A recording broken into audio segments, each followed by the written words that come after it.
So let me introduce our moderator for tonight, editorial writer and opinion columnist at the Buffalo News, Elizabeth Licata.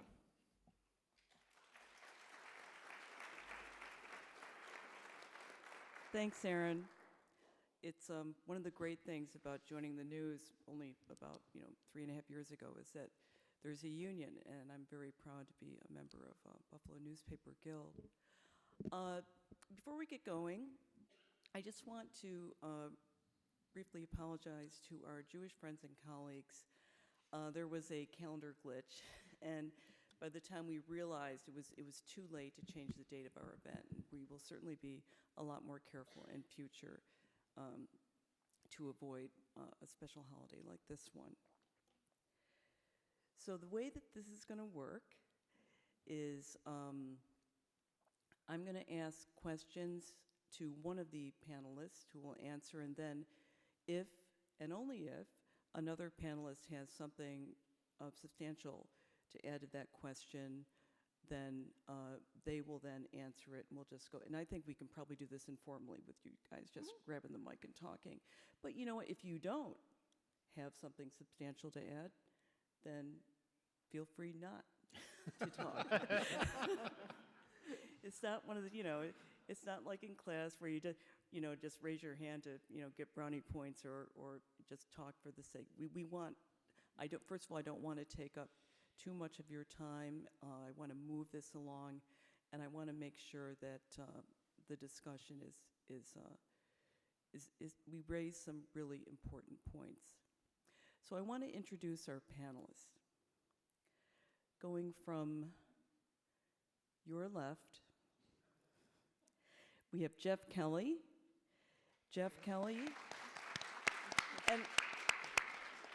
And I first just want to say that there's a lot that I could say about these people, and I could just go on and on and on, but I'm not going to do that. I'm just going to give you the most minimal information about them. And I'm not trying to insult them. I just don't want to spend a lot of time doing this. But Jeff is now associate editor of Western New York nonprofit news organization Investigative Post, where he has covered government and politics since 2019. Next to him is Charles Gilbert. Charles has been at Buffalo Toronto Public Media, NPR, since 2022, and he currently serves as the executive producer of BTPM, NPR's, get used to it, that's their name now, flagship show, What's Next?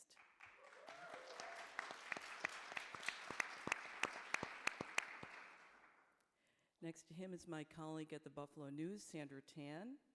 Sandra Tan has been a Buffalo News staff reporter since 2000 and currently covers Erie County government.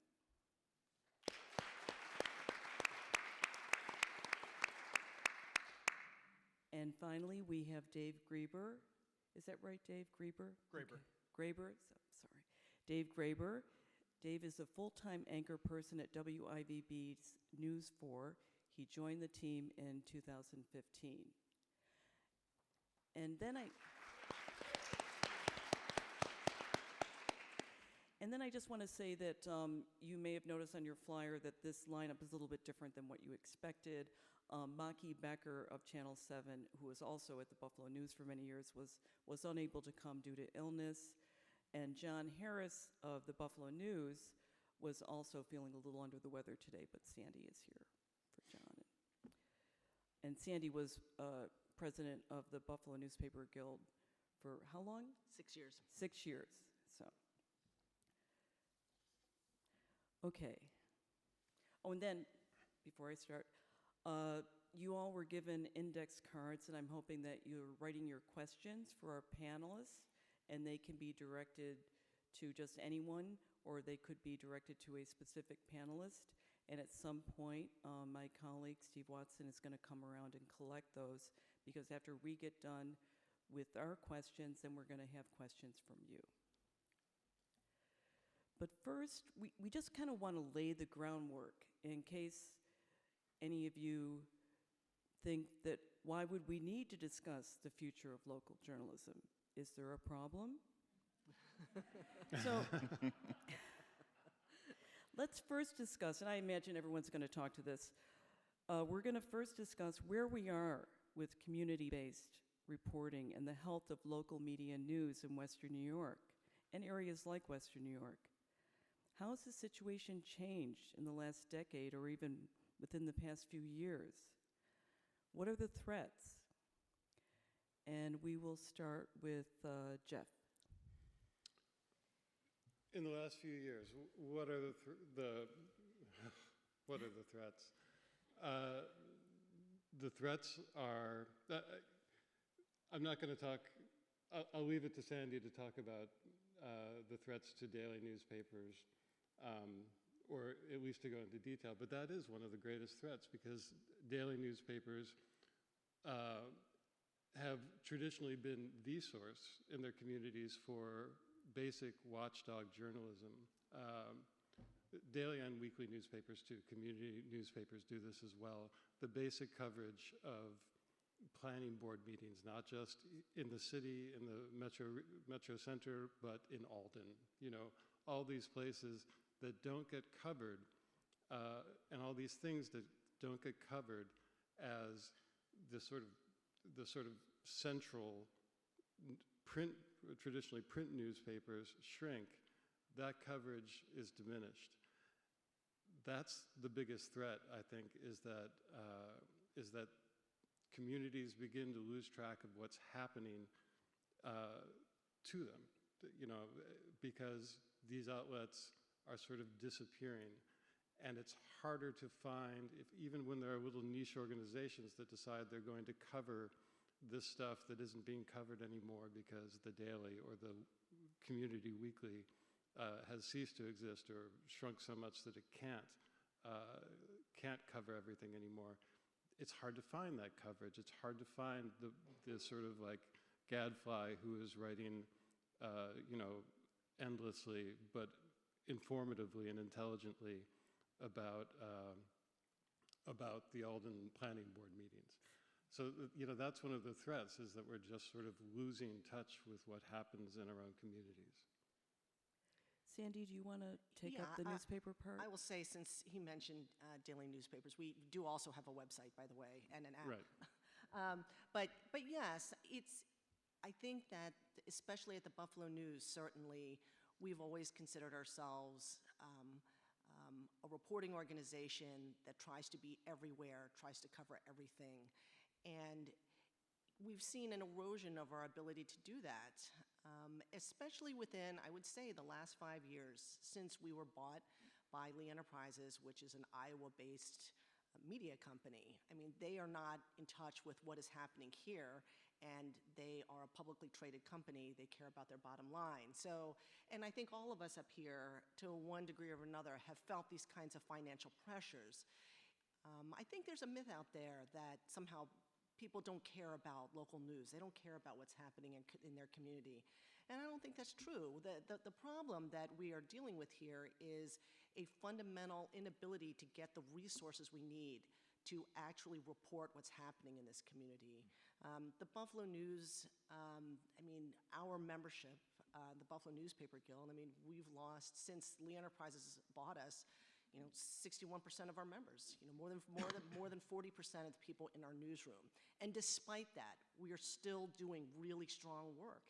But are we covering everything that happens? Are we covering every breaking news item, every, you know, accident, every planning board meeting? We're not. We simply can't. And those are real problems.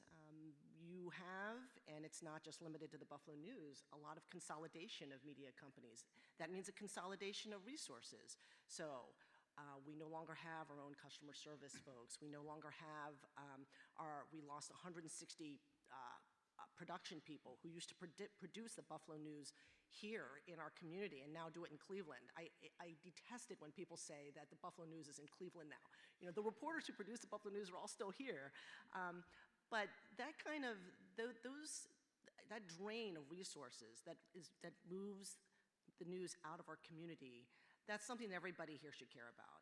I mean, what is in our community should stay in our community, and will not continue to happen if we have an outside company that's asking for $1 million in cuts every year. It's just not sustainable. And Charles, public radio has not been exempt from these threats. Unfortunately, we are not. But what I'm noticing through these few conversations, these few things, is that local newsrooms are shrinking. And because of that, we're losing journalists. And without that many journalists, they're not being able to report on local news. And then that affects the people because now they don't have that source of information. Then they go on to social media and then they're getting misinformation or fake information, if you want to say that. And Dave, could you talk about what's going on in your field? Absolutely, and it is a bit of a different story. First of all, I concur with everything that you guys are saying. The inability for organizations to do their best work and inform the public means we have a public that is coming to the ballot box uninformed, and then you're talking about decisions that are generational, right? Bad decisions that are generational. So our job as the fourth pillar of this society is to make sure that folks are educated. That means we get educated ourselves. So appreciate everything you guys are saying. You're spot on. We are very lucky in Western New York to be in the TV industry because we have something that is called HUT levels in television, and that is a measurement of how interested and how engaged an audience is. I come from Cincinnati. The market is about 34, 33 size. We are in Buffalo about 52, 53, some 54, depending on the math. However, we are in an area of this country where people watch the news. You hear stories about, oh, nobody's tuning in anymore, nobody's tuning in anymore. It's just not true. Our numbers, we see all the stations, we see all the habits. They do not change in Western New York, which is good for a climate like this for television, but it's bad because if you really wanted to make an impact in TV, changing viewer habits is impossible in a place like this. So it really takes a lot of time. So that's kudos to people in their habits. That's the good news. The bad news is the biggest threat, I think, to TV, and it's not just Western New York, it's everywhere, and it's not just America, it's all over the world, is trying to meet people where they're at, right? I mean, the Buffalo News has a print product and a website to meet people where they're at. Gone are the days where people, at least to some extent, are sitting down and eating dinner and watching the 6 o'clock news. Now, it still happens. We still get great numbers at 6, great numbers at 10 and 11, great numbers at 4 and 5. But the way that people are watching and their engagement level is changing, and so we have to change with it. I happen to be at Channel 4 at a time of incredible change, folks, just since the springtime. And if you're engaged at all in local media, you know that Channel 2 and Channel 7 are doing the exact same thing. We're launching these digital or CTV apps. And it's one way that people are going to get their news in the future. Eventually, gone will be the days of Spectrum scrolling through the guide there. It'll be an app that you go to, just like you go to Netflix, just like you go to Hulu, just like you go to Amazon, what have you. And we are, and not just Channel 4, go to Channel 2 and go to Channel 7. They're all doing the same thing. You've got journalists in this area working their tails off to fill these brand new areas, these brand new digital products. It literally is creating another channel. So we have Channel 4, and there are about 11 and a half to 12 hours of news on that. That's how we populate Channel 4. There's about 7 or 8 hours of news on Channel 23, the CW. That's how we populate that. Now we've got an entire digital product where there is exclusive content on that, and we've got 24 hours to fill. And we are working our tails off trying to do that. So that, I think, is the biggest change and the biggest threat, I think, to TV is TV stations and really any media who is failing to respond in that way and do it at a pretty good clip, you're going to start falling behind. And I think that's a real concern for, I think, folks in the TV industry here and beyond Western New York. I'd like to talk more about what we're missing. I mean, it's more than an Eldon Planning Board, as Yeah. vital as it is. And I mean, it is important. I don't mean to joke, but there are, if we're gone, like Sandy, if you weren't doing what you're doing, if you could talk about some of the stories things that people might never know about and that they need to know about. I don't even know where to begin with talking about the valuable work that our news organization does, and many of our other panelists up here, work for news stations that have done similar things. But if you look at the work we've done related to Your story today with Mark and the Bell's palsy, it was a great story. That's important. That is important work that people I think you guys had that also. we did, yeah, but it's still good. It was still good. My I read friends it. texted me about that a couple of It can be sports related. What's going on? What has been going on with the Bills stadium deal, with construction, with all the plans for to demolish the old one, build a new one. It can be about looking at charges of corruption against a DEA agent, against the narcotics chief for the Erie County Sheriff's Office, about looking at money that was embezzled by someone who worked for the Erie County Clerk's Office. It could be everything that's been going on with the Roman Catholic Church bankruptcy proceedings, church closures. All of these things take resources and time. And in addition to that, every journalist, and I being one, you're not just looking for that big story. You're also trying to keep up with what is happening today. When the county executive held his press conference, at 10 a.m. yesterday to let people know that he had Bell's palsy, well, that's not a story that's going to go unwritten. It's going to get written. It doesn't matter that, I'm working on, another big story that's running tomorrow. Those things don't matter. Like, it's a balancing act. And, I think I hear people sometimes criticize the Buffalo News, but in the next breath, they'll talk about what they read there, I think the Buffalo News actually performs a really valuable service in serving as the basis for so much of the news that gets done in this community. Sometimes we start the conversation, and other people up here keep the conversation going, and that's where I think there's this great relationship among all news organizations to try to inform this community. But that is really just genuinely under threat. You cannot continue to ask for hundreds of thousands of dollars in cuts from your news organization every year and expect that you're going to get that same level of coverage. And like Dave said, this push to bring more content on digitally, to create more assets for people to look at, all of those create a lot of pressure on the people who are left. So right, because they're not hiring extra that's people right. to do that. People are going, No. not coming. Yeah. And I would also say it actually it creates more mistrust in the community, because it used to be, there would be someone like me sitting at the Alden Planning Board meeting. I don't know about Alden, okay? Maybe Clarence, okay? But yeah, so there was a personal relationship between the journalists and the people who were elected to do their jobs and the people who work under them. And it was a relationship of give and take. They told you what was going on. You asked them some tough questions. They filled you in. They talked with you on the record. They talked with you off the record. And that was a really valuable relationship. And all of those things fed our news coverage.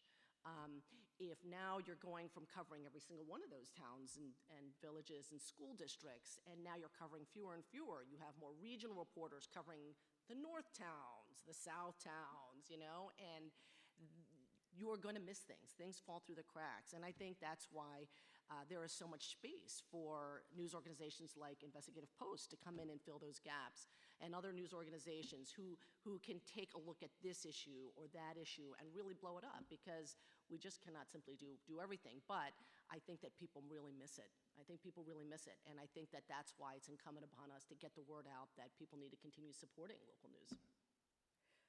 Jeff, could you talk about, I know that the Post has done some amazing coverage, and some of the things that if your organization had not stepped in to cover it, some things that might have been missed.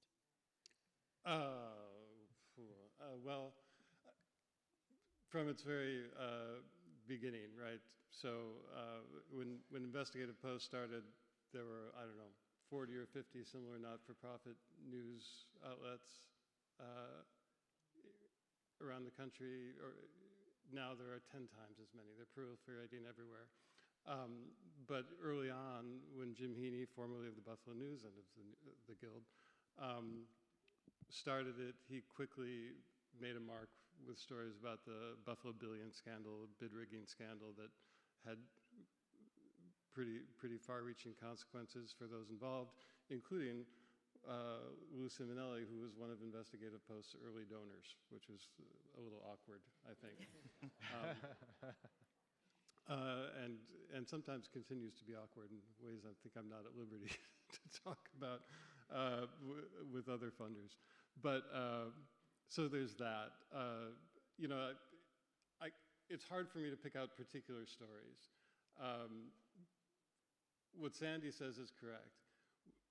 Because other news outlets are stretched, but because people also recognize the need for reporting like the kind we do, they're willing to fund it. And there's a room and there's a space for us to exist because the Buffalo News and TV News and NPR can't cover everything. They can't necessarily, but there's a demand, there's an expectation that you do. So you have to sort of be stretched out, and we have the luxury really of just saying, well, we're just going to do this one thing, and we're going to keep doing it. Our coverage of off-track betting is probably a good example. We're going to keep doing it till people yell, stop, please. It's enough, you know. That's the value of a niche organization, and a not-for-profit model really permits that. It permits you to focus on a particular thing or a particular approach. It's the reason that one of the reasons that not-for-profit news has been expanding, and it may or may not be the future. It seems like a bridge to the future, at least. Dave, do you have anything to add to this? What, you know? Relative to something that perhaps we covered that would not have been covered otherwise? You know, that's a good question. I think I would probably be remiss to try to go back beyond history. I've only been there for 10 years. I know there are things historically that we did, perhaps that other people didn't. Anything off the top of my head right now, I honestly don't know. I think I have Charles's story, because I'll never forget when Mike Desmond got that iPhone footage. Well, Right. Yeah. Yeah, that was unique. That was something. I think Sandy made a really good point about how we don't literally work together, but we do complement one another in ways that I think are really important. Where even in an editorial I was writing recently, I was looking at this horrible pollution at Ishwich Creek that came from the cheese company, and I think it was a Channel 2 story head that I'd not seen anywhere else about mammals dying, and it wasn't just fish and aquatic creatures. That there were beavers, that there were muskrats who were. That was Channel 4 in Kalabach. Oh, okay. Okay, thank you. Thanks, Alan. I see you. Thanks. So, it's kind of sort of taking a little bit departure here. Those of you who are in unionized, and I think it's just Sandy and you, Dave? Or? Yeah, I'm the steward of Right. the SAG-AFTRA. Channel 4 is divided into two unions. NABIT represents our producers and photographers and engineering staff, and then the on-air staff is all represented by SAG-AFTRA, and I'm the steward of SAG-AFTRA. Okay. Can we talk about how unions play a role in safeguarding local journalism from you two guys and citing examples? Well, how much time does everyone have? No, I think that there are a lot of incredibly talented journalists in our newsroom, and a lot of veteran talent in our newsroom who've been there for many, many years. And that is in large part due to the fact that we have a union that ensures that we have a place that is professional, that has standards, that cares about people, and that is, a place where you can actually build a career. There are a lot of news organizations where it is a revolving door, and you cannot build up any kind of historical knowledge, background, information on, or write in depth on any issue if in fact you don't, you've only been there a few months, you've been there a year. So, I'm still reaching back to things I covered as a county hall reporter 20 years ago. That still informs my journalism today.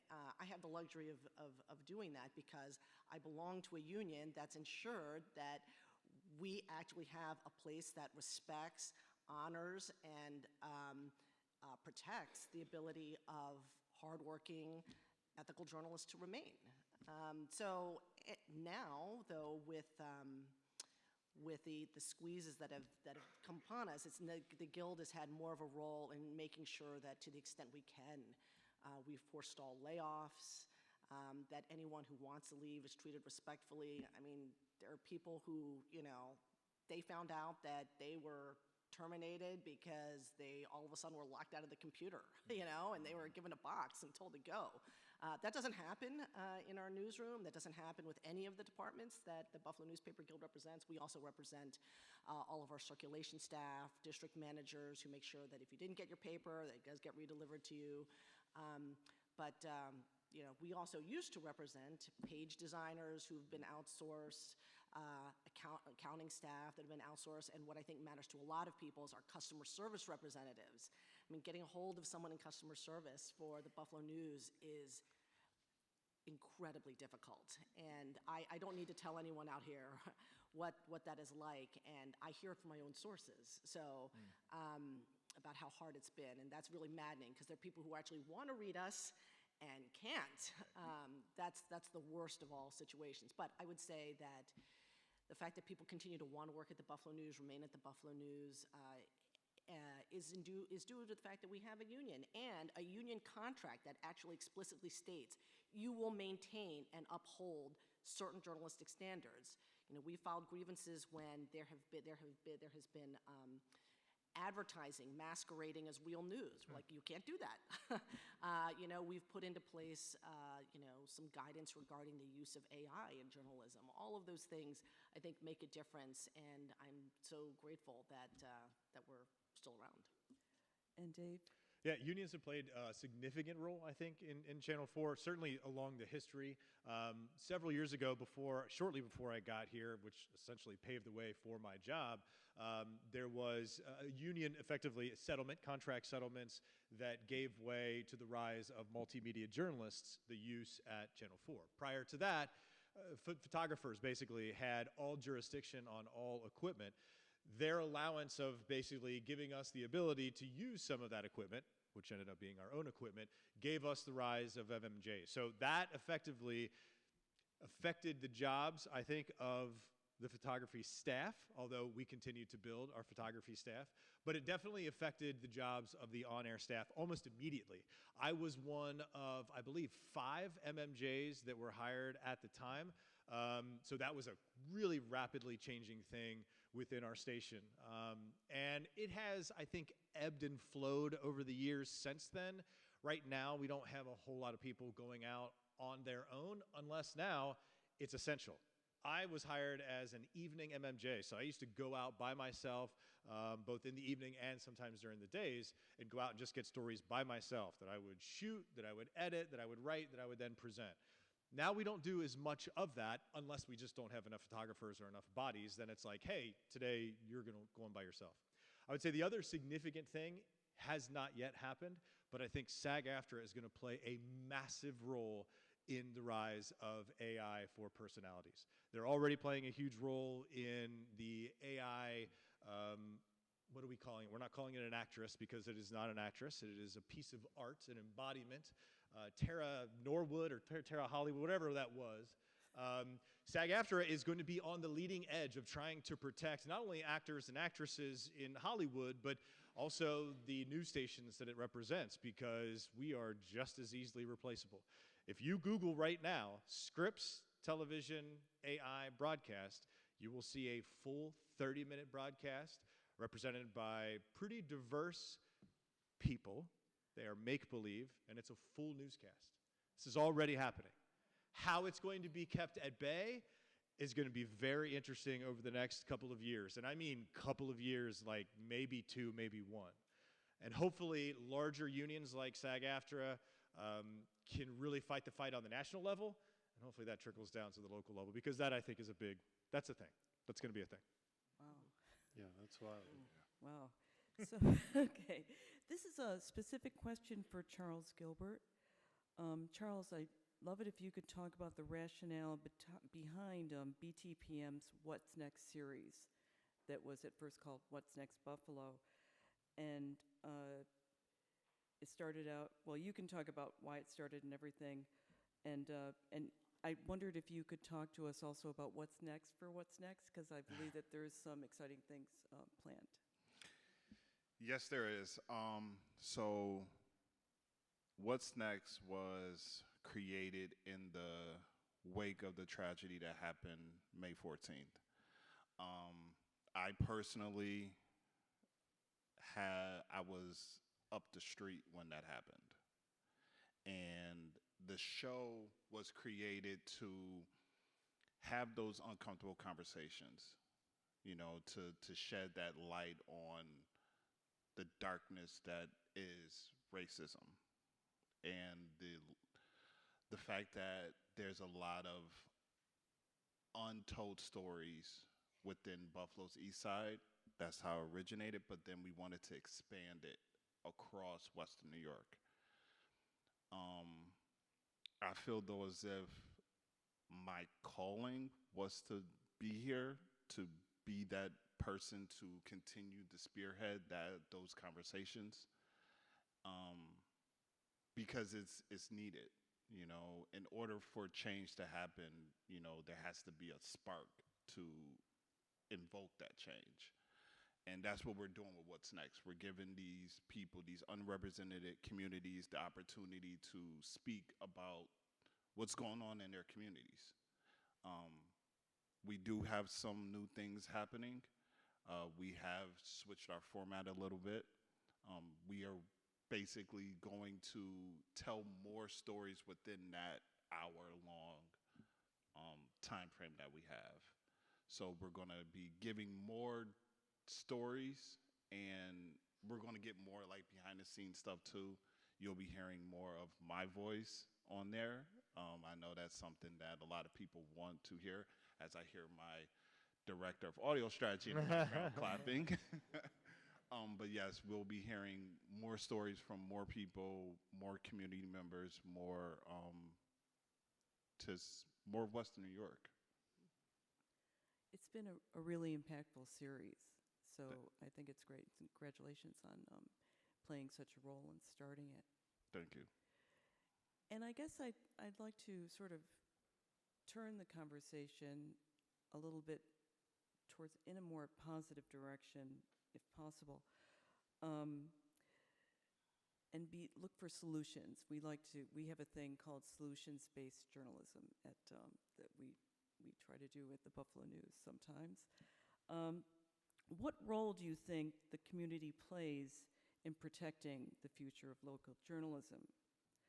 What out-of-the-box strategies can we leverage to engage our local audiences? What can we do to reach them where they are and provide convincing reasons why they should continue to support our outlets? So, anybody want to be the first to take that on? So many questions. Yeah, I know. I can repeat them. Yeah, let's start with the first question. The first Okay. question was, Okay. What role do you think the community plays? okay, I can take that one. Yeah, Okay. okay. Say, all right. So part of the reason that we are even having this forum today is because we in the Buffalo Newspaper Guild recognize that we need to do a better job of evangelizing to our community, to let them know who we are, what we do, why we matter, how to exercise your own voice. If you're talking about the future of local journalism, there is no future of local journalism unless the people who are served by that journalism start taking action. You need to care more, and raise your hand to say, how can I help? So the Buffalo Newspaper Guild, for instance, has launched the Protect Local Journalism Community Campaign. That just started this year. This is one signature event toward moving that campaign forward. We have a QR code up here that we would love for people to click on. It's also, I think it might be on some of the other material that you got when you came in. We need people who are willing to give testimonials about how why local journalism matters to them. You know, write something. You know, we'll take video. We'll take your name and number and reach back out to you. We want to really build a community movement. We want to remind people that all of us here, live and work here. We are one of you. You know, it's very unique in the journalism industry to have in any industry to have this kind of job where your only loyalty is to the public who you report to. Like, that just doesn't happen in any other profession, right? So it's a really noble profession, and it's something that we need to protect. And so I think that community advocacy is one very, very important thing that's going to matter to us moving forward. So I think that's a answer to the first question. The first one, yeah. Before I go on with that, though, I wonder if my friend Steve could start collecting the cards with people's questions. Yeah. If you will see Steve, there he is, Dapper Steve, and if you could pass your cards down, and if you haven't written one yet, still time. Just make sure that he gets it now that you know who he is. So. Any more on that community part? I will say this. TV has, I think, the advantage of this a little bit because it's so immediate. The winter is coming up, and I will say this. Our viewers, and I think everybody's viewers, do a great job of helping us tell the story. Listen, we can't, as we've said up here, each person in a different way or the same way, we can't be everywhere all at once, and decreasingly so as we move on into the future. And so you, as the public, as our viewers, help us tell the story. If it's, 8 feet of snow in an area of Hamburg that we have not been able to get to, well, somebody's going to send us a picture or video, and then we're able to use that. We depend on that coverage because it does help us get to your backyard, and it gets us to literally be on the neighborhood level as opposed to doing something in a more 30,000-foot view. I think that happens for us and other TV stations throughout the year, but it really happens in Western New York because the weather is such a big part of it over the wintertime. Jeff, do you have anything? Yeah, you can donate you make a a tax-deductible donation to Investigative Post, or to the Hive, or to any other not-for-profit outlet that springs up here or anywhere that you care about to cover things that you care about, whether it's government and politics or the environment or arts and culture, the coverage of which is greatly lacking in recent years, more and more so. Again, I think that this model, the not-for-profit model, is exceptionally useful right now. And one of the sort of hopeful trends that I see is a greater amount of collaboration between these not-for-profits. There's a dozen or so in New York State that are similar in nature to Investigative Post. There are many more that are very issue specific or specific to a particular audience, whether by language or ethnicity. They've been popping up like wild. They have recently begun to start talking to each other about collaboration editorially, on fundraising, on lobbying for support from government, which is a thing that could be benefiting all local news operations, especially at least here in New York State. It's already happening elsewhere. Investigative Post is actually, we're not driving that conversation, but we're we're a big part of convening it with statewide partners, which includes, by the way, NPR outlets across the state who already do a fair amount of collaboration, at least talk amongst themselves, and we are not-for-profits too, and so we're under similar threat, not just in terms of resources, but threats from the same threats that are coming from the federal government that threaten NPR, threaten not-for-profits, small ones like us, maybe we're collateral damage, big national ones as well. There's real danger there for our business model. We've already seen what it's doing to NPR. I've meandered a little bit here back into the negative. I'm sorry. Well, we're going to get there with our audience questions. Yeah, I'm sure. yeah. But anyway, so that growing collaboration among outlets, I think, is a positive thing and a real opportunity. Charles, I know you guys have your pledge drive starting tomorrow. I'm a member. And also contribute to Investigative Post and to NPR National. But when you, like with What's Next, that must involve a lot of interactivity with the local Western New York community. I mean, how do you go out and make sure that the people who feel they aren't heard know you're there to tell their story? We reach out to them.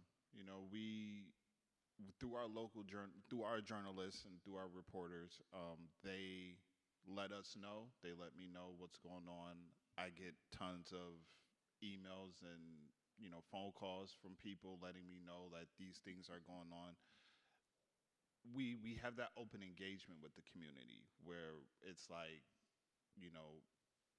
let us know what's going on, and then we will be that platform to spread your issues, concerns, things, all of that, because I feel like with the show, it is that platform. We don't really see that many long-form platforms, especially on radio. So with the show, we're able to engage in that. I'd like to just go back to the, things that we're trying to do to engage with the community more.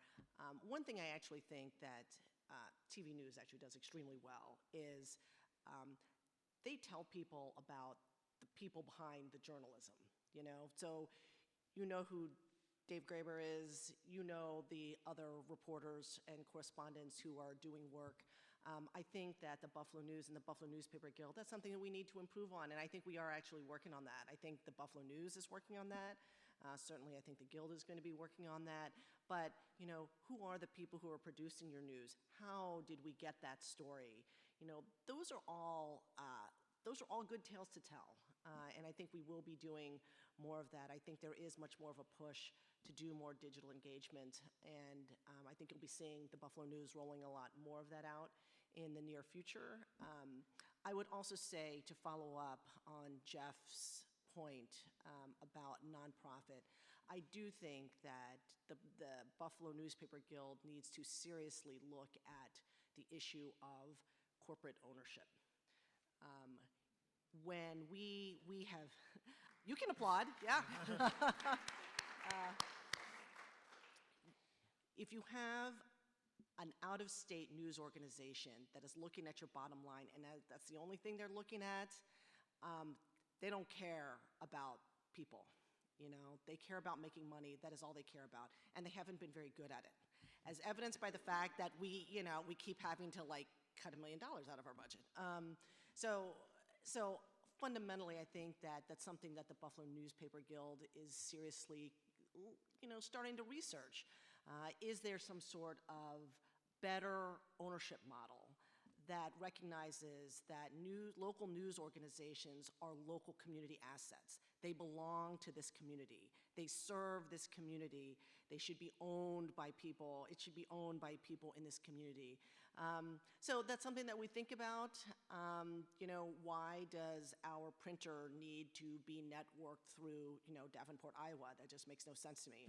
So there are a lot of things that I think that we're looking at, and that's one of them.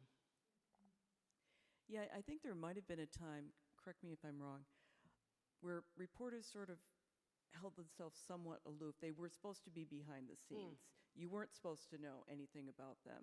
It was the news. They were like these objective machines that, gave you the facts. And maybe like there might be a Mike Roy or these personality columns that was different, but reporters weren't like that. There were no efforts to interact with the community. Yeah, I mean, I think there was a time when, like, newspaper journalists is like, that's so, we are so above that. We don't need to tell people who we are. We're the ones who are holding people in power accountable, and, we're not the story. We're not going to lobby our elected officials. A lot of that has changed. We've had to change because we actually need support from our government leaders, and we also need people to recognize that these stories aren't being manufactured out of thin air. They're produced by people who live here. I do not want to hear another person say, "I thought you guys moved to Cleveland." No, live here in the city. So I think that's where there's really been a change. This type of forum, where you have people from all different news organizations coming together to talk about the value of local journalism, that's new, right? So I think you're seeing that attitude change a lot because we've had to. So we've talked about like new things that some of our outlets are doing. Jeff, is there something new coming up at IP that? Yeah, like as I mentioned before, we have some new partnerships we're working on, which will probably, I don't know exactly when those will be sort of announced or rolled out or manifest in any way, but we're investing in some changes to the way we deliver news, improvements to our websites, investments in multimedia stuff. More and more, we feel that we have to be sort of self-sustained that way. We make partnerships with our other outlets. We've had them with NPR. We've had them with Channel 2 and currently with Channel 7. And they're great. They expand the audience for our work manyfold. But we really have to invest in the way we present our stories on our own, not relying on those partners, not borrowing their audience so much, but creating our own or expanding our own. Okay. So hopefully you'll see some stuff in the next year that helps do that. Did anyone else have more along these lines? I don't want to miss anything. I'll use the opportunity because I'm using every opportunity I can. Please download WIVB Plus. You are able to see all 12 hours of news on there. Everything is streaming. And then again, a tremendous amount of unique content. We have made, I believe at last count, guys, and this is serious because this is tremendous. It's like 21 new shows by our staff. And we're combining it, like everybody's kind of like doing extra things. So please check it out.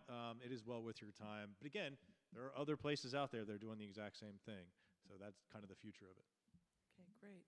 So because this is an outreach panel and that's so important to us, we want you guys to be part of it, our audience. And to that end, I'd like to start our audience questions now with Steve. He's going to read them. We have a lot of good questions here. I've tried to group them into some categories. I've lost my light now. Okay, wonderful. There's a few here on, thank you.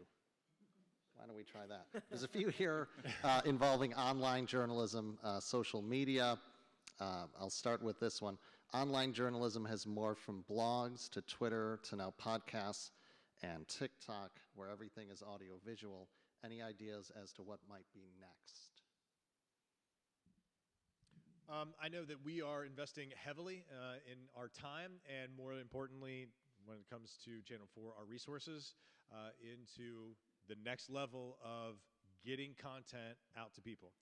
The CTV app, the closed TV app, that is available now everywhere you download Netflix and Hulu and all that stuff. In the future, and very, very soon, that will all be consolidated to where it needs to be, which is your phone. So soon, you will be able to do everything that you can do on your TV with your remote control with your phone. And so everything will be accessible that way. There is still a lot that is going to be, that needs to get there, but I do have to commend our company because they're doing a couple things. They are investing. They're actually putting their money where their mouth is for this stuff. They're saying, we value it, we want you to do it, and here is our support financially and resources-wise. That's great. They're also saying, any ideas are good ideas. Whatever you want to do, figure it out. If you can figure out how you can do it logistically, we will make it work and we will give you a show. There's shows. Our Scott Patterson, our Wake Up anchor, Scott Patterson, his show, Along for the Hike, is one of our most popular, and he straps a GoPro to his chest. He does a quick interview at the top and talks to a local naturalist or what have you about the particular trail, and then for 40 minutes or 30 minutes, he walks the trail silently, and you hear the birds, you hear the leaves crunching. All of that is simple. It takes one shot or two shots, and it goes up. And it's popular. There are tremendous amounts of content just like that, and I think that's where people are getting into. Okay, I'm going to combine two questions here. The Pew Research Center recently reported that a majority of Americans get their news from social media. How can legacy and other media outlets deal with this threat? And how do you balance the pressure for clicks with your ability to do quality work? I have to say that's definitely an area where we need to do better. We just simply must do better. It is a sad fact that anyone can start a blog or create a social media account and call themselves a journalist. I think making sure that we're getting information out to people that say there are reputable news organizations that you should be following, that you should be actually investing in, subscribing to, the Buffalo News being one of them. And I also think that we need to be more careful with how we do our outreach. And I like, Dave's, what Dave has said about we just need to be more nimble and more responsive. Okay. What role can crowdsourced journalism play in local news, and how can we keep that sort of journalism honest in the age of AI? And I'm going to combine that with digital journalism has created a new paradigm for how people consume news. In your opinion, what is the new social contract between journalists, their employers, and the communities they serve? I can address the first part of that question. I have no idea how to address the second part. There have been some experiments going on with sort of citizen journalism cores around the country that are intended to fill the need for sort of quotidian, everyday watchdog journalism, going to meetings and going to courts and reporting back. And the way it sort of works is you have this core of concerned citizens who want to take part. They get a little bit of training from I guess an established news outlet with whom they're working. They go. They basically just record what is happening at this thing. They may highlight things that they think are of interest, and they bring it back to. And all of this gets filtered through to make sure by some sort of editorial process to make sure that it's accurate, and then it just gets posted. And then there may be journalists who then comb through these records and are like, oh, this and this and this together make a story. So there are people who are funding this approach. That's important too. You can't really do this on a volunteer basis. It doesn't work. If you create sort of a news gathering operation, or really almost any sort of thing that is on a volunteer basis, it's not reliable. It can blow away in the wind in a minute. But so this is a paid sort of thing.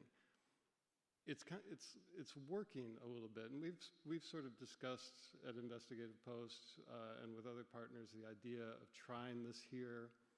It's fraught, because again, there has to be a sort of editorial process that verifies that this is good reporting.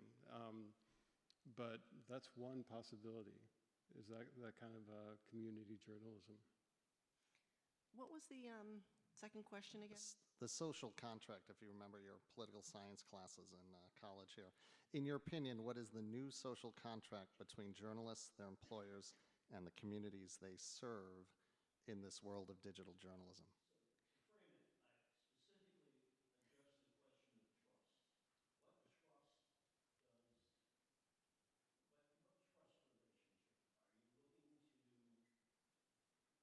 So I guess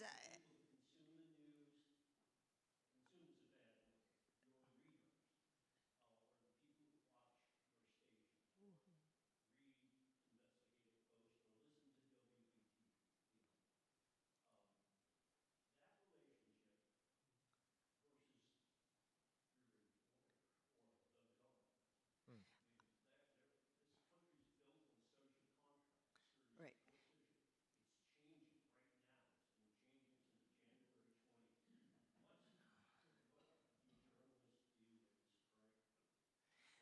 So I would argue, that's a really, really good question, and I would argue that the social contract between professional journalists, the news organizations they work for, well, professional journalists and the people who actually are on the receiving end of that news, has not changed, but it does need to be uncovered more.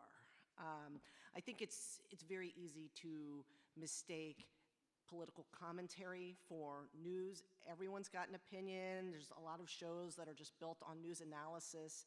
But fundamental journalism, this is what happened. These are the facts. And no matter, when you cut through all the BS, like, this is what's happening to you, for you, against you. It's incumbent upon every journalist, and it's always been incumbent upon every journalist to share that news and to share truthfully and honestly across whatever platform they consume it. That's always been our obligation.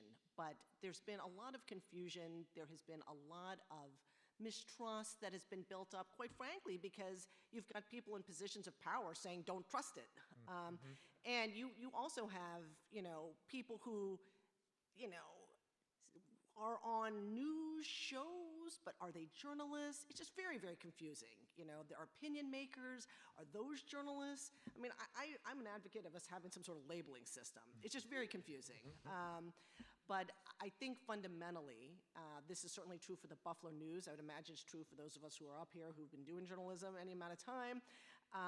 You don't have a following. You don't have a viewership. You don't have a readership if you are not seen as credible by the people you serve. And that is our great challenge to us. How do we cut through all of that noise to make sure that people know that we're journalists who work for you? And sometimes journalists, like those of us in the Guild, are sending the same message back up to our company. Like, we work for the people here. What you are doing is not helping us, safeguard that social contract of trust. Not that we have a news parent organization that doesn't believe in the fundamental tenets of sound and responsible journalism, but if you starve something of the resources in order to allow something to work, then that's just as damaging, right? So I would argue that the social contract is unchanged. We need to do a better job, and hopefully you guys can help us in making sure that that people know that.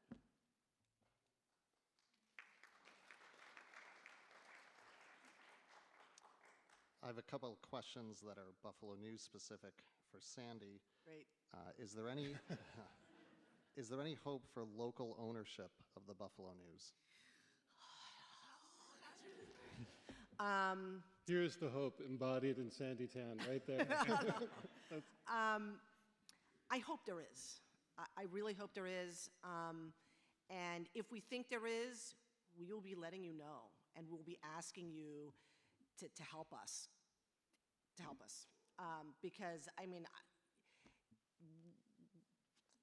the circumstances we work under now are not sustainable. You cannot lose, 40% of your newsroom staff, over a 5-year period and and think that 5 years from now, we'll still be the Buffalo News, the way you know it and read it today. So that is something that we're exploring. I think that there are many of us who feel like we would be better served if we had local people in this community who were willing to invest and make sure that we stay healthy. I will say, if I may quickly interject, that I have been the editor of 3 failed community weekly newspapers. The last one, the one and my partner started in 2014, which was a business decision that only could be made by a journalist. When toward the tail end, as we were desperately seeking ways to stay afloat, we landed on one. We just didn't live long enough to make it happen, which was to become a community-owned, a community benefit corporation that would be owned by the community we served, rather than by the hapless partners who had decided to do this stupid thing. It was a really good idea. That wasn't mine. It was brought to me by an attorney who started to walk us through the process, and there was a lot of support for it. And it is my hope too that that's the future for the Buffalo News.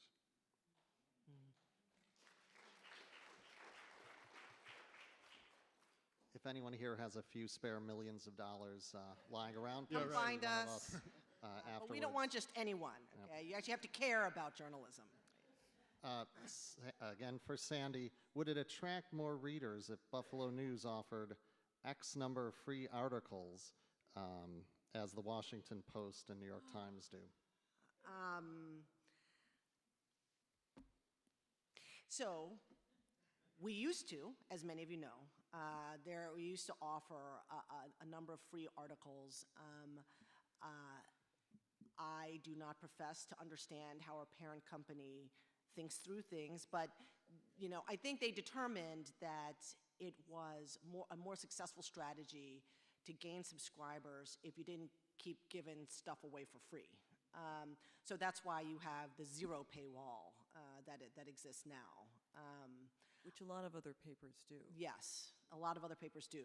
So I can't answer that question about whether it's a good idea or not. What I will say is, if you're one of those freeloaders who tries to find ways around the paywall to read the Buffalo News instead of subscribing, you are hurting yourself, okay? Because if you aren't supporting journalists like me and other people, really good people at the Buffalo News who are working their tails off to deliver you deep, comprehensive, timely news, then you are contributing to the Buffalo News's demise. And that means those people who are posting entire articles on Right. social Cutting media. and pasting, We are talking okay? to you.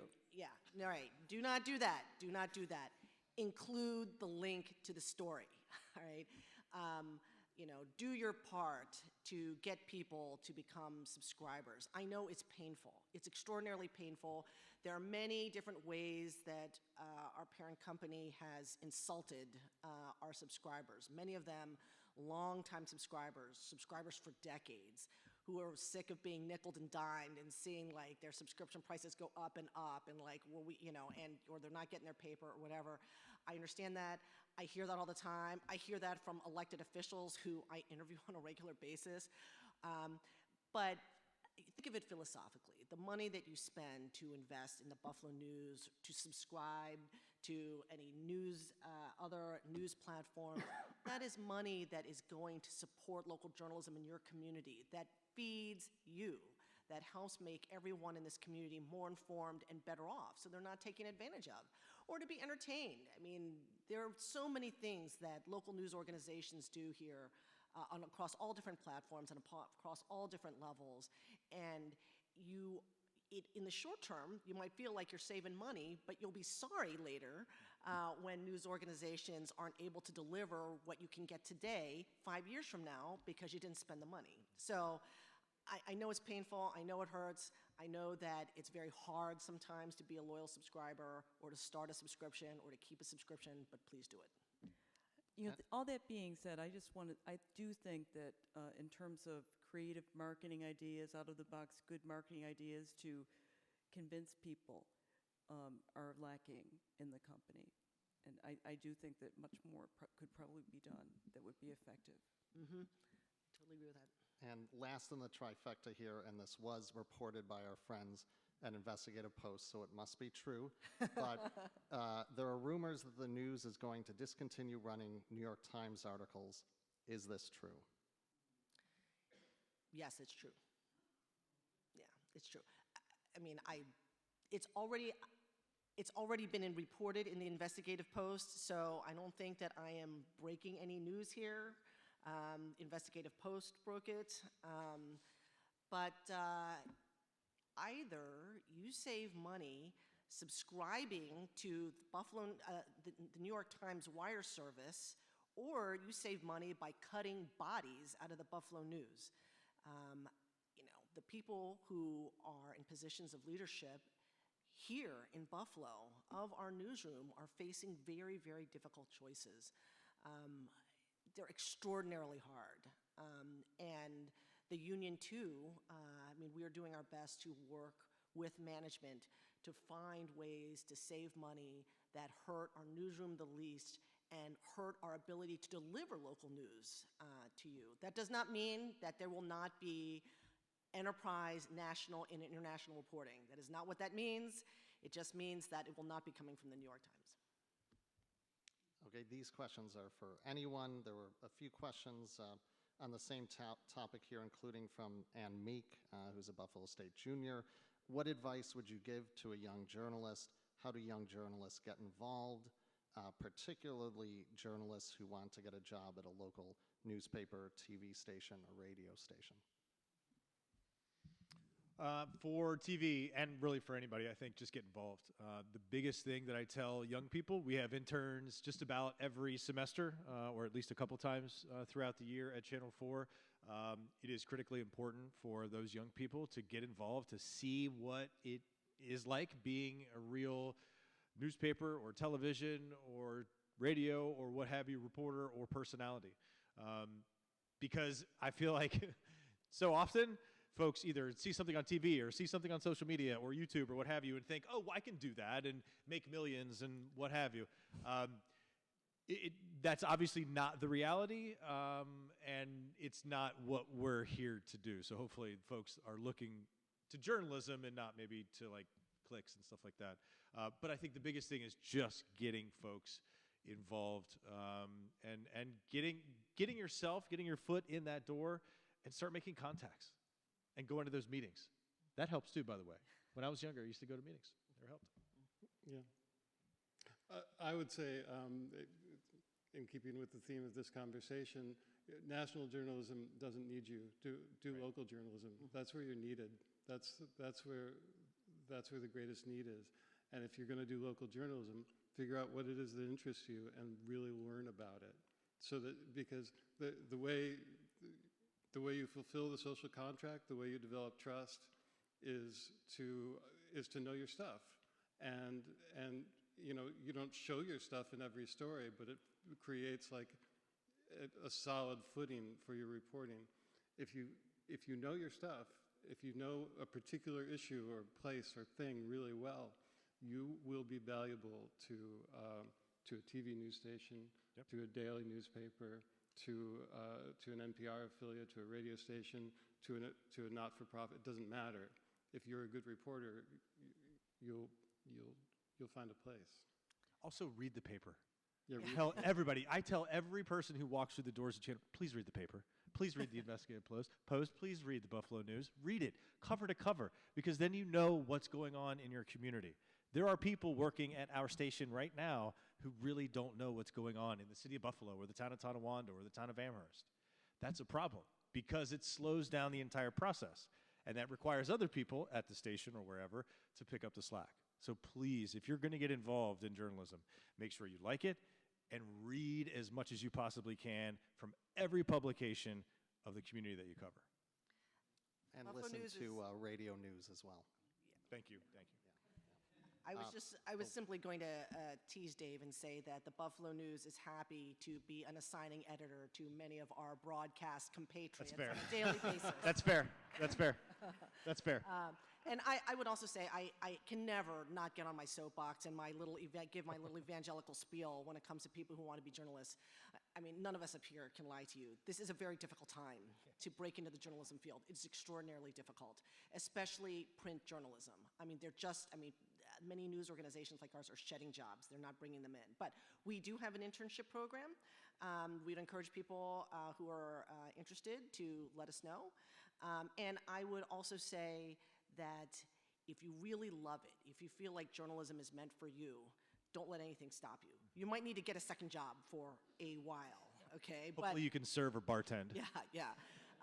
But don't give it up. There is no greater and more noble profession in this world than a journalist job. To be able to talk with anyone, no matter how important or how lowly, and tell their story, get their story out to the community, make people care, change things for the better, and have people actually answer your calls, take your questions, so that you can share that information. That's very powerful. It's really, really powerful, and it's really, really hard. But if you love it, and if you develop your multimedia and digital skills, maybe you have a voice or face for radio, TV, or maybe you've got fantastic writing skills for online or for print, and you've got a lot of multimedia skills, you'll be wanted. Do not waste any time trying to get started somewhere doing something, though. Don't just I know people who've graduated with a degree in journalism and never tried to write a darn thing for anyone, and then they want to get hired at the Buffalo News. It's that's not realistic. That's not going to happen. The news industry is changing, and we don't know what it's going to be like, maybe tomorrow or a year from now. But 5 years from now, 10 years from now, it could be an amazing place, right? So don't give up. That's my spiel. How are we doing on time, Elizabeth? We're doing good. Okay, great. All right, we've got about probably half a dozen questions left. As someone who gets paid to ask questions, these are pretty good questions, I have to say, from the audience here. How can local journalism pull people out of their bubbles and see a broader picture? How can it close the gap between the two different realities that seem to exist in this nation today? From Marty. I, of course, have opinions about this, but I don't want to go first this time.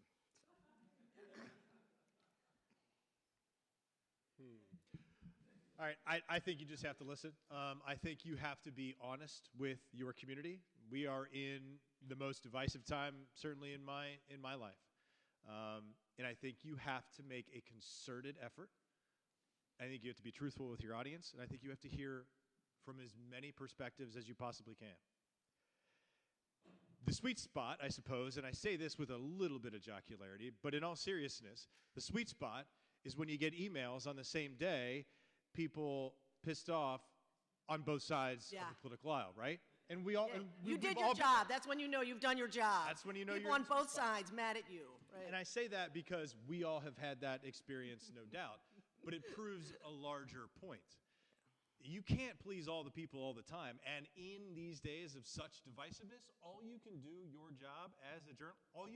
as a journalist is your job. And that's provide the perspectives that are out there and provide an honest perspective of what is happening within your community.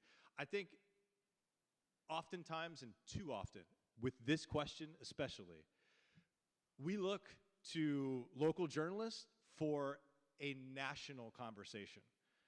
What we're talking about, this divisiveness, I don't know. I don't see it at our local level. Yes, I do hear it, I guess, if you listen to the radio sometimes, or if you see somebody maybe making a comment or a sound bite or something like that, you see glimpses of it.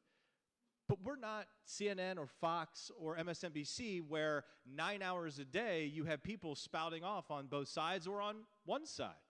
That's not us. We cover your communities. We're covering meetings. We're covering what the Buffalo Common Council is doing. We're covering that the county executive came down with a medical condition, and oh, by the way, this is how you and your loved ones can make sure the next time you have a medical scare or signs of a stroke or something like that. That's where I think the conversation exists. And as long as we're doing our job, I think you kind of stay out of the fray.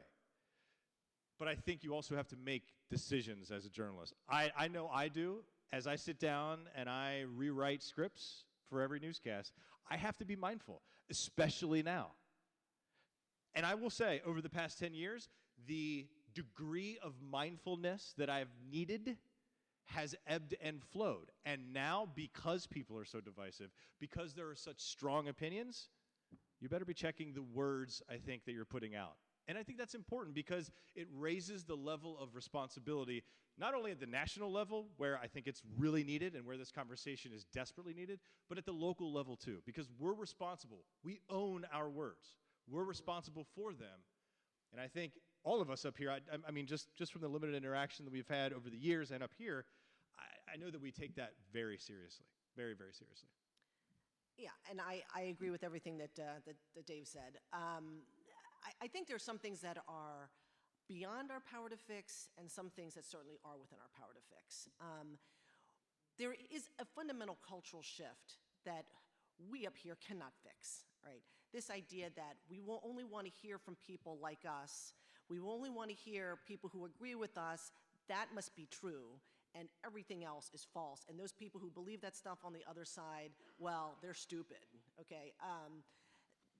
We cannot fix that. I mean, I cannot fix that. I don't think most of us here can fix that. But I think that what we can do is stay true to the journalism values that we all enter this profession with, which is to make sure our stories are comprehensive and fair, to make sure that we give multifaceted perspectives on a situation so that people can make informed decisions.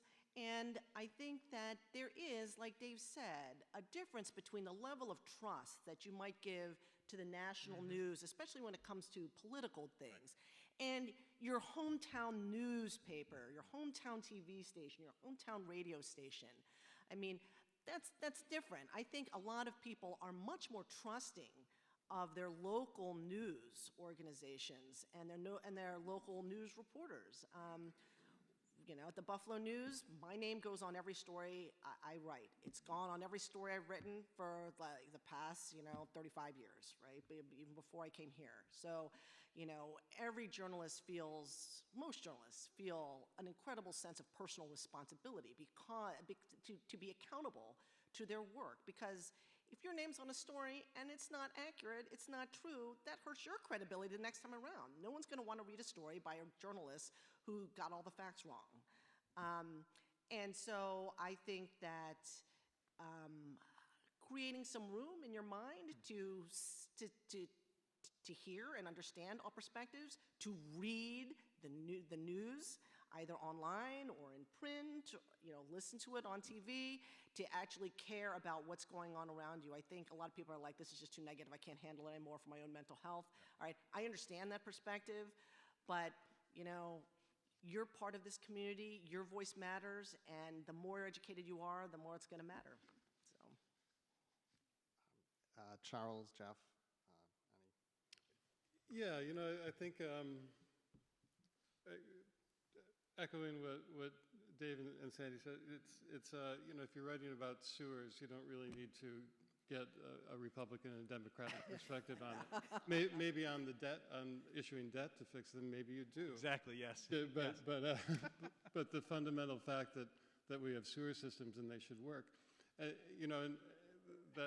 that's one of the privileges and pleasures of doing local journalism, is that you are ideally addressing issues that are not necessarily simple, but which are separated from the partisanship of national politics, which has filtered down and manifested in local politics to the detriment of community conversation about what government should do and what the communities need.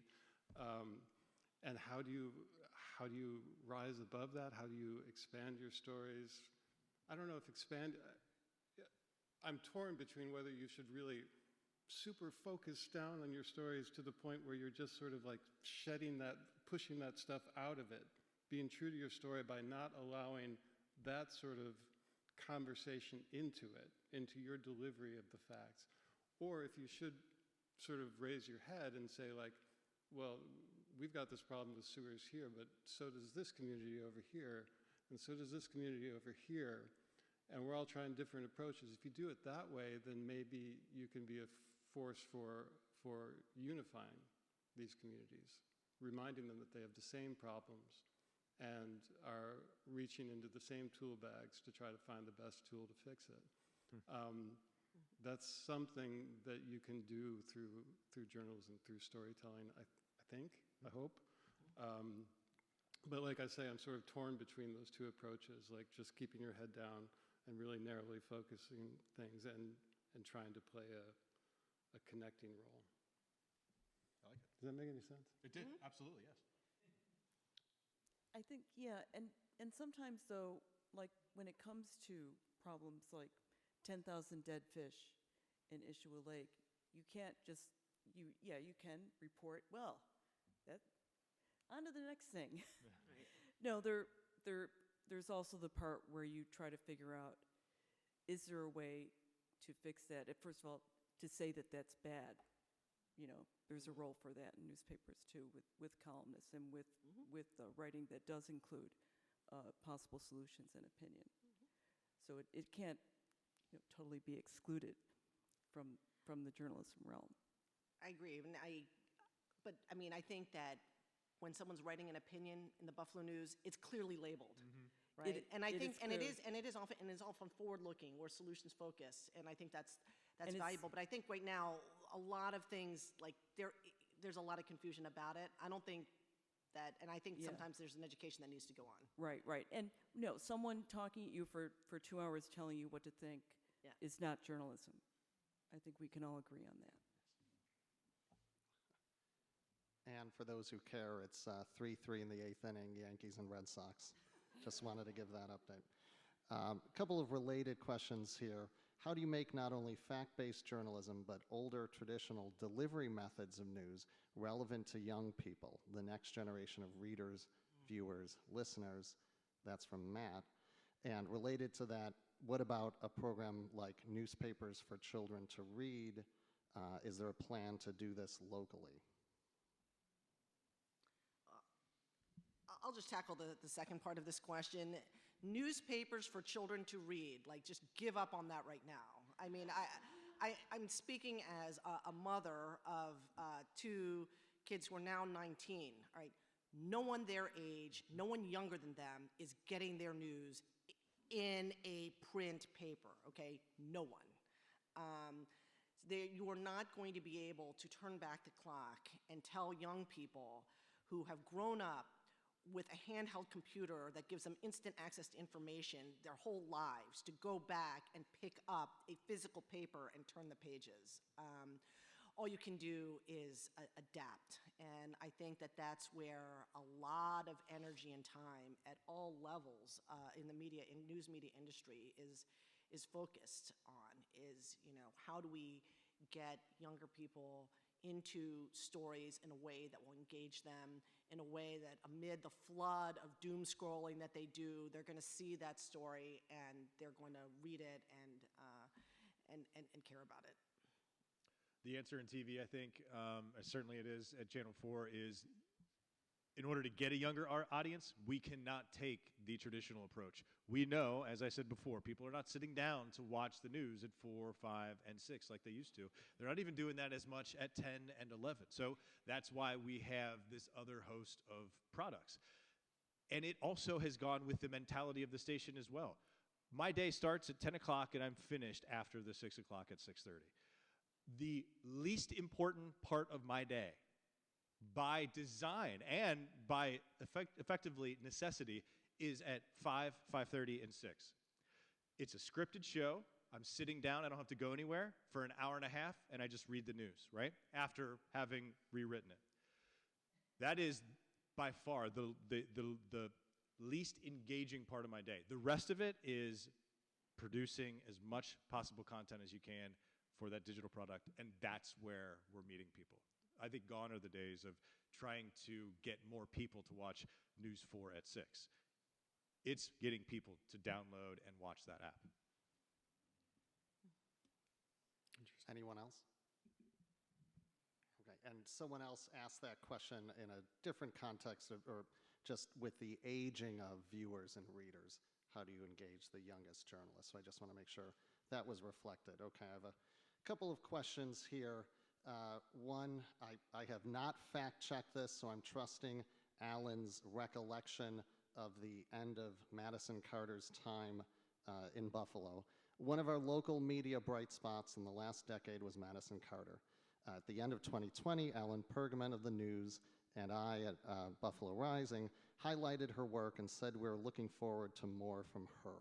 But on January 6, 2021, she was suspended.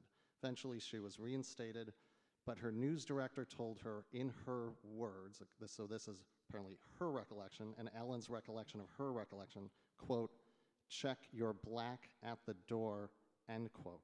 She loved Buffalo, but ultimately had to leave town. What does it say about our local journalism ecosystem and our community in general that we chew up and spit out a great reporter like Madison Carter?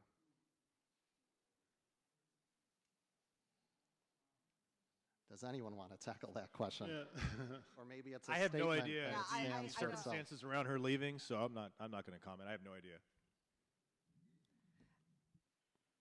Yeah, I don't know if I can speak to it. I'll let that stand as a statement then. Okay, thank you, Alan. All right. Question, do you believe that local news can do a better job pushing back on pro-police narratives that are contradicted by scientific evidence? How? And then I'm going to add that, this is from the same person. What does the racism and ignorance and disdain for the presumption of innocence and other civil rights in the comment sections of crime stories say about this reporting? Another good question for you guys. I mean, listen, the comment sections of any of these stories, I think, is a good reflection of Twitter. I mean, it almost brings out the worst in all of us. I understand it's there because, you know, it's important for community engagement, but I don't know. I don't get a lot of value out of that because it does get so nasty, and it immediately gets nasty, right? I mean, I don't spend a lot of time there. Yeah, I would say that the comment section is not a reflection of what the vast majority of people may think about a particular story. Right. And that's something that, it used to really bother me when I would read comments. And this is just one very small example, but when the county executive got engaged, and I wrote that story, there were a whole bunch of comments about this passes as news in the Buffalo News now, like who cares about this? All right, most read story of the year, okay? Like, forget all the hard-hitting journalism that I've done since January, no way. I mean, people wanted to know, how did the county executive, you know, propose to his fiance? That's what they want. So, you know, there is a certain group of people, an anonymous group of people, who love to like troll social media, and I don't know why it is that racists especially seem to love the comment section, but I have learned that they do not reflect the vast majority of readers. I think it's, you know, it's interesting to read their comments, and it's sometimes interesting to see other people respond to really terrible comments. I mean, but I would say that in general, I agree with Dave that the comment section might help with, you know, our engagement numbers, but I don't think any of, well, I cannot say that for everyone. I mean, I'll say for myself, I do not look at the comment section as, you know, this is what everybody thinks based on this handful of responses that a story has. I can address. I was going to say, sometimes people just troll just because they honestly like your work. And they know that sometimes people are not going to respond to the positive. They will attack the negative. Mm-hmm.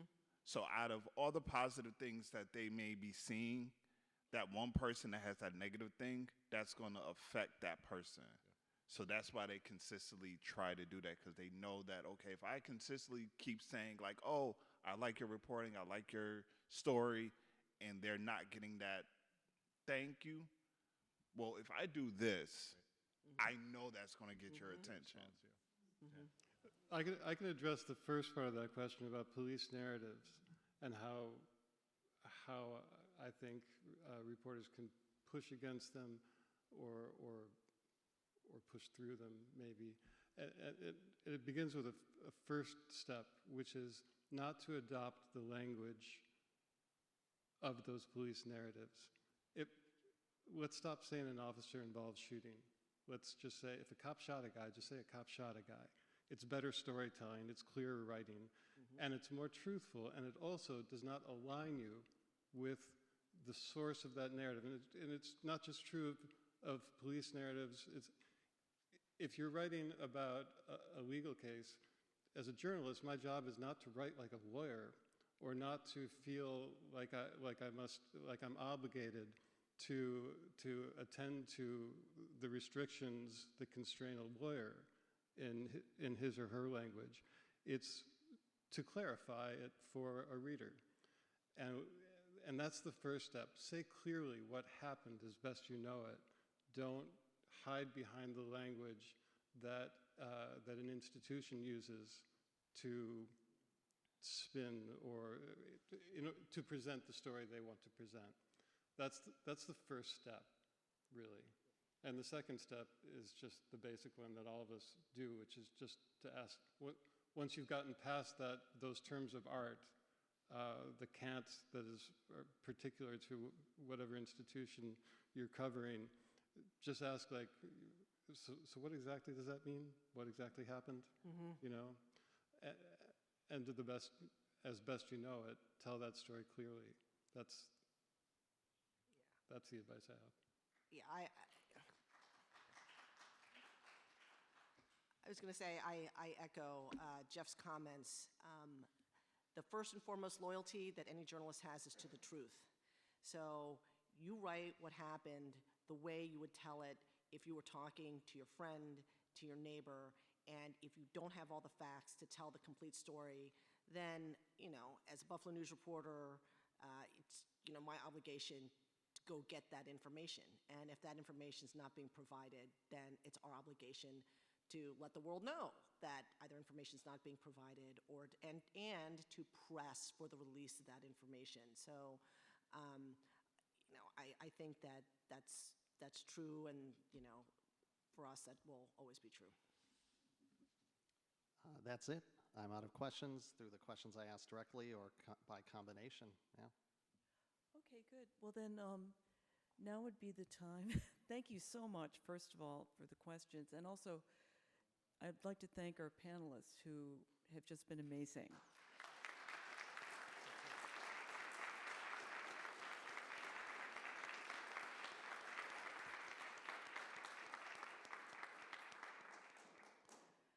And we would like, some of you may have noticed that we had some material, and also Steve and Aaron for, it's a tough job collecting and curating those questions, and so thank you so much for doing them, putting together the similar ones.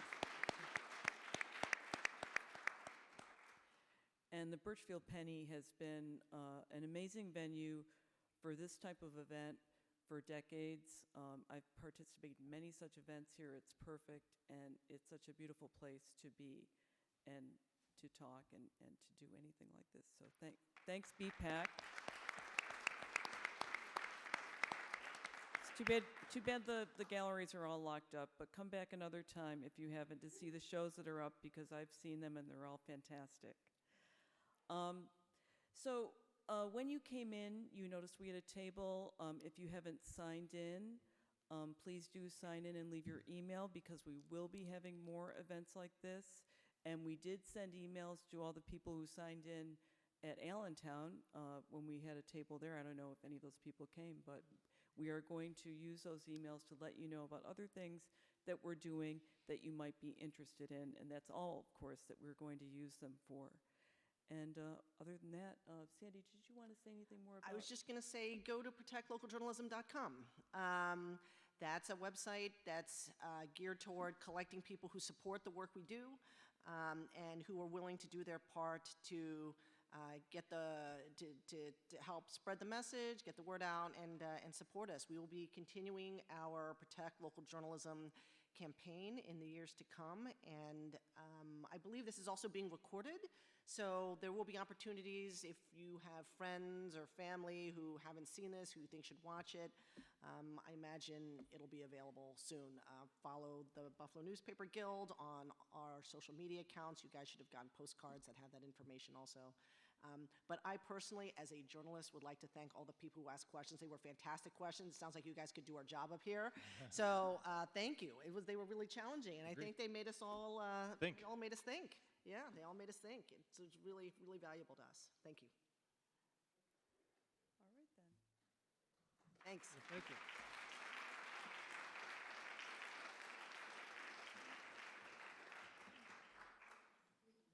Well, that was interesting. It's good.